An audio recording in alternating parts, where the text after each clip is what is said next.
কখনো শুনেছেন ছোট বাচ্চারাও চান্দা মাছ ভাজি দিয়ে ভাত খায়? আমাদের বাসায় কিন্তু খায়। আসসালামু আলাইকুম এভরিওয়ান, আজকে আপনাদের সঙ্গে শেয়ার করব কিভাবে চান্দা মাছ ভাজি করলে বাসার ছোট বাচ্চারা অনেক বেশি পছন্দ করবে এবং অনেক মজা করে ভাত খাবে। তো চান্দা মাছ কেটে নেওয়ার সময় সাইডের কাঁটার সঙ্গে মাঝখানে কেটে নেবেন। তারপর ভালোভাবে ধুয়ে পরিষ্কার করে পানিটা ঝরিয়ে নেবেন। পেঁয়াজ কুচি, কাঁচামরিচ কুচি একটু বেশি পরিমাণে দিবেন। তারপর পরিমাণ মতো মরিচ গুঁড়া, হলুদ গুঁড়া, লবণ, ধনিয়া পাতা দিয়ে ভালোভাবে মাখিয়ে নেবেন। আপনারা চাইলে শেষ পর্যায়ে ধনিয়া পাতাটা দিতে পারেন। তারপর পরিমাণে একটু বেশি তেল দিয়ে চুলার আগুন মিডিয়ামে রেখে অনবরত নেড়ে চেড়ে উল্টিয়ে পাল্টিয়ে দিবেন। এই রেসিপিতে যদি চান্দা মাছ ভাজি করেন, বাসার ছোট বাচ্চারাও অনেক বেশি মজা করে খাবে।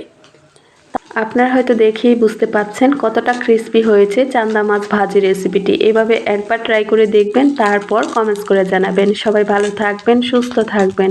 আল্লাহ হাফেজ।